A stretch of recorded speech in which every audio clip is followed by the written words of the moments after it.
Hey, what's up everyone, Maury Croson here, and today we're going to be going over 6 keys to getting a quicker release, and we're going to start the video right now. This is the newest edition of the Performance Lab.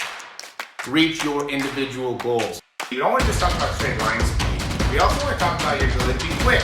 We break down your video. Let's make you into the quarterback I know you can become.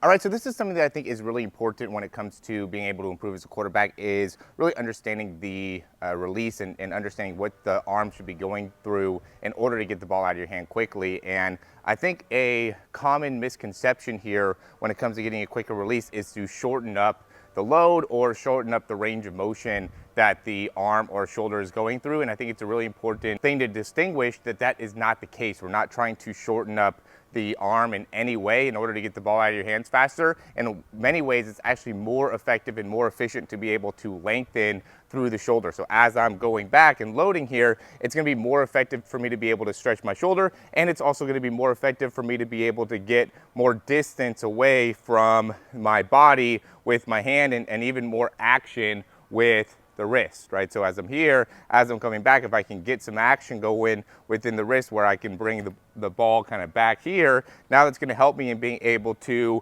come back and through with the wrist action. I think that's the biggest thing that people have to understand. If you're trying to get the ball out of your hands faster and also gain more velocity with the throw, you have to be more active with the wrist. And one of the things that I just have people do is just work on just being here, just nice and loose with the wrist. You could even go here and just being able to really have the opportunity to create that nice little action, that nice flick in the wrist. Because if you can't do this well, if you can't loosen that wrist well, then it's going to be very hard for you to get that action as you're going through the throw. Because what you want to do is you want to get to this position as fast as you can, and then from here, that's just what it is. It's just a wrist flick as I'm coming through. But the more effective and the better feeling we have with that wrist flick, then the better we're going to be able to, and the quicker we're going to be able to get the ball out of our hands. So we're going to be able to have a more efficient and effective load and release, as well as have a faster release, which is really the main thing that we want to be talking about today. So I would say number one is going to be the position of the football, right? So we don't want to end up having the nose of football here. I see a lot of people that mess up their throw just because they start off with the nose of football not facing down. Okay, so number one, to get the ball out of your hand faster, we got to have the nose of football facing down. Number two is we need to get the elbow to separate from the body. The more elbow separation, the better. I like to keep the elbow above the wrist. We do see people that are really getting that hand up a lot more. When I'm doing this, I'm really trying to keep more of my hand on top of the ball, right? So I don't want to necessarily go here and lift my wrist or lift up my pinky, right? Instead, I'm thinking about getting my elbow up here, okay? And then after I load through the elbow, what I'm doing is rotating with the wrist. So number three would be quick rotation with the wrist to be able to make it so now I can get all the way around with the throw. Okay, the number four would be getting the elbow all the way through. Okay, number five would be getting the nose of the football to be facing straight ahead.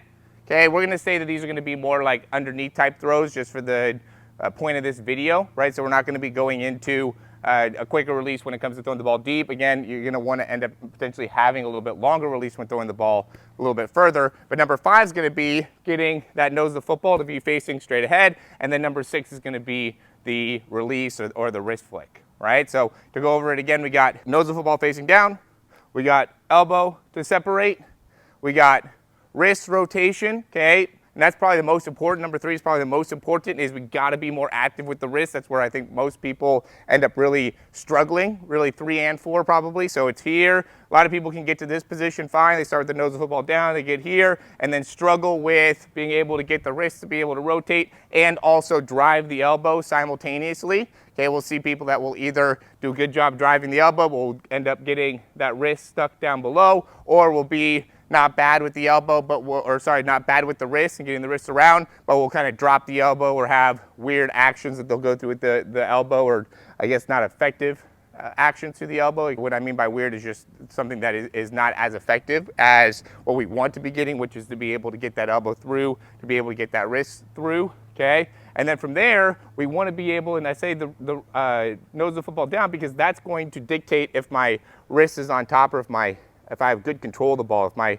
hand is in a good position. If the nose of the football is off to the side, facing to the right or facing upwards or facing too much downwards or facing too much, that's all going to dictate how well the ball is actually traveling out of the hand. So that's not going to necessarily be a critical point in being able to have a quick release, but it is a critical part of making it so when the ball comes out of your hand, it is an effective throw, right? So you can get a quicker release, but if you're not throwing the ball harder, or if you're not throwing the ball hard in general, or if you're lacking velocity, then it really is a concept that it is void or can't throw a spiral or can't be accurate with a spiral, then the quicker release is for nothing, right? We want to be able to make it so you're getting a quicker release, but also improving your throw as well. And that's going to come from being able to get the nose of the football in a good spot. And then the last thing is going to be really finishing and flicking that wrist. As the sixth part of getting a quicker release, we'll go ahead and go through a couple examples just to show you.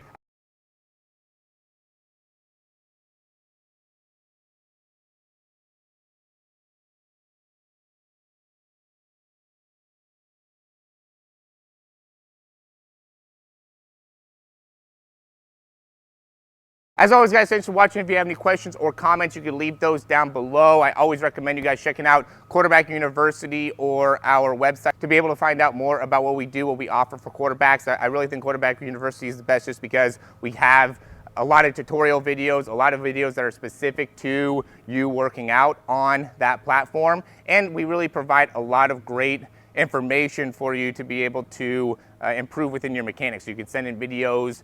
We even have a part of it that could be like a workout program, something that you could follow that is going to be tailored towards your individual development as a quarterback. You get a lot more individual time with a coach like me. I do a lot of the coaching right now, but the point is we want to be able to get you more access, more resources to coaches that can help you understand the game better, understand how to break down coverages, to read coverages, to understand how to use your body more effectively, improve your mechanics. Because if you don't have great mechanics, that's the biggest thing that's holding you back as a quarterback. There's nobody that's looking for quarterbacks at the next level that don't have great mechanics, that aren't strong, that don't understand what it's going to take. At this point right now, a lot of the teams that are recruiting high school quarterbacks or even college quarterbacks are recruiting somebody or looking for somebody that can come in and play right away and make an impact right away. And you can't do that if you don't have great mechanics, and that's where a lot of this starts. And just being able to have a better understanding of how your body works, I think will really make it so you can develop to be able to have that great mechanics. So now you could throw the ball further, you could add a lot more velocity and do it in a pretty easy and effective way. So again, check out Quarterback University, check out our website to be able to find out more, or reach out to me. Would be happy to answer any questions you might have. Again, thanks for watching, and we'll talk to you soon.